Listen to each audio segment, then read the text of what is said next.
Hello बच्चों, question state that a particle is projected from the ground with a velocity u at an angle theta with the horizontal.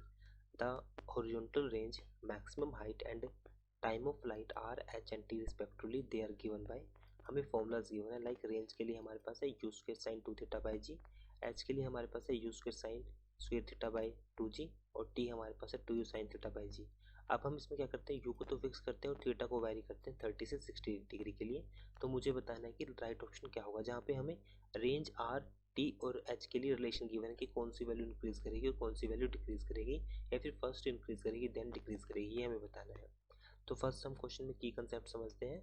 की concept के लिए हम एक simple इसमें diagram suppose करते हैं. लाइक सपोज करता हूँ मैं, मान लीजिए हमारे पास ये ग्राउंड है, यहाँ से हमने किसी बॉडी को प्रोजेक्ट किया है. तो जैसे हम बॉडी को प्रोजेक्ट करेंगे so it will follow a projectile parabolic path. वो कुछ इस तरह से पैराबोलिक पाथ फॉलो करेगी. तो इसमें जो बात करते हैं रेंज की, जो बॉडी डिस्टेंस कवर करेगी उसको हम बोलेंगे रेंज. और जो एक पॉइंट होगा जहाँ पर जो इसकी मैक्सिमम हाइट होगी उसको हम बोलेंगे हाइट एच. और एक पॉइंट हमारे पास आएगा यहाँ से यहाँ तक जाने में जो टाइम ऑफ फ्लाइट होगा उसको हम बोलेंगे T. Suppose this angle is theta और इनिशियली जो वेलोसिटी हमारे पास होगी उसको मैंने बोल दिया u. ये हमारे पास इनिशियल वेलोसिटी है u. अब जैसे कि हम देख सकते हैं कि दोनों केस में h और t की जो वैल्यू है वो किस तरह से इंक्रीज करेगी और किस तरह से वेरी करेगी ये हमें देखना है. तो ये हमारे पास सिंपल सा डायग्राम था. अब इसमें हम देखते हैं कि सबसे पहले देखेंगे time of flight t. t की वैल्यू क्या है 2u sin theta divide by g. तो एक सिंपल सा हम एक रफ एस्टिमेशन करते हैं कि जो वैल्यू है हमारे पास वो 30 डिग्री से 60 डिग्री तक जाएगी. तो अगर मैं बात करूँ sin 30 की वैल्यू कितनी होगी 1/2 एंड sin 45 की वैल्यू क्या होगी हमारे पास 1/√2. यहाँ पर दोनों सेम ही है बट यहाँ पर इसका जो बेस है वो 2 है और यहाँ पर इसका √2 है. इट मीन्स बेस डिक्रीज हुआ. बेस डिक्रीज होगा तो ये वैल्यू इंक्रीज करेगी. तो मतलब पहले कम थी फिर हमारे पास इंक्रीज हुई. फिर हम बात करेंगे sin 60 की वैल्यू. sin 60 की वैल्यू क्या होगी √3/2. सो देख सकते हैं कि √3/2 की वैल्यू भी हमारे पास ये 1/√2 से भी ये वैल्यू हमारे पास 1/√2 से ज़्यादा है. कंप्लीट वैल्यू ज़्यादा है, ये तो सिर्फ डिनोमिनेटर ज़्यादा था. तो इस तरह से हमारे पास जो वैल्यू है वो इंक्रीज करेगी. तो यहाँ पे जो t है वो डायरेक्टली प्रोपोर्शनल साइन थीटा के. सो t विल इंक्रीज. ये हमारे पास इंक्रीज करेगा 30 से 60 के लिए. सेम कंसेप्ट हम अप्लाई कर सकते हैं हाइट के केस में भी. हाइट के केस में लाइक फॉर्मूला होगा u square sine square theta by 2g. तो यहाँ पे हमारे पास जो थीटा है वो लाई करता है 30 डिग्री से और 60 डिग्री के बीच में.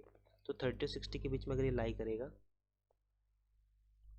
तो अगर इसका स्क्वायर करते हैं तो इसका जो स्क्वायर हो या फिर इसको मल्टीप्लाई करते हैं 2 थीटा बाद में आएगा. बट अगर हम इसका स्क्वायर करेंगे तो भी उससे भी कोई फ़र्क नहीं पड़ेगा क्योंकि जैसे यहाँ पे साइन स्क्वायर थीटा तो 1/4 हो जाएगा बट यहाँ पे 1/2 हो जाएगा. सो इस तरह से it will also increase from 30 degree to 60 degree. So height का भी अगर हम कंसेप्ट करें तो वो भी इंक्रीज करेगा. बट अब हमारे पास आता है केस 2 थीटा वाले का जो हमारे पास है रेंज. रेंज होती है हमारे पास u square sine theta by g. तो यहाँ पे जो थीटा है, थीटा की वैल्यू हमारे पास कहाँ से कहाँ तक थी 30 से 60 डिग्री के बीच में. बट 2 थीटा के केस में ये वैल्यू हो जाएगी हमारे पास 60 से 120 क्योंकि हमने इस पर मल्टीप्लाई किया है. तो अब हम इसमें देखते हैं कि जो साइन की वैल्यू है, साइन थीटा की वैल्यू अगर वो 60 से 90 तक जाएगी जहाँ पर कितना होगी √3/2 से 1. तो उसके बाद जो वैल्यू है यहाँ पर हमारे पास पॉजिटिव रहेगी. बट जैसे ही वो 90 से इंक्रीज करेगी, जो वैल्यू 90 से इंक्रीज करेगी और 120 से लेस होगी तो उस केस में हमारे पास जो वैल्यू है वो नेगेटिव हो जाएगी. बिकॉज में नेगेटिव नहीं, हम इसको बोलेंगे डिक्रीज करेगी. ये हमारे पास ज़्यादा बेटर रहेगा. तो इसमें हमारे पास जो वैल्यू है वो डिक्रीज करेगी और यहाँ पर वैल्यू हमारे पास इंक्रीज करेगी. इस रीज़न में अगर हम इसमें कोई भी एक रैंडमली एग्जांपल लेते हैं, सपोज मैंने सपोज किया साइन 120 हमारे पास क्या साइन 90 की वैल्यू सबको पता है. साइन 90 की वैल्यू हमारे पास है 1 और साइन 120 हो जाएगा 90 + 30. तो ये वैल्यू हमारे पास आएगी cos 30. cos 30 की वैल्यू कितनी होती है हमारे पास √3/2. ये वैल्यू हमारे पास √3/2 होगी. सो अगर √3/2 को अगर हम इसको फर्दर सोल्व करते हैं, लाइक फर्स्ट तो हमारे पास साइन 90 पे तो हमने क्या निकाला है, साइन 90 पे हमने निकाला है 1. अब हम इसमें देखते हैं कि जो हमारे पास √3/2, √3 की वैल्यू कितनी होती है 1.73 समथिंग ये हो जाएगी. और 1.73 को जब हम डिवाइड करेंगे 2 से, so this value will be 0.865 रफली, नियरली ये वैल्यू होगी. तो ये वैल्यू हमारे पास देख सकते हैं 90 पे ज़्यादा थी, 120 पे डिक्रीज हुई, तो यहाँ पे वैल्यू डिक्रीज होगी, बट इस केस में इंक्रीज होगी। तो ये जो वैल्यू है रेंज की वो पहले इंक्रीज होगी देन डिक्रीज होगी।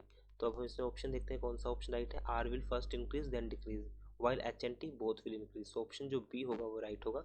आई hope solution is understandable. Thank you.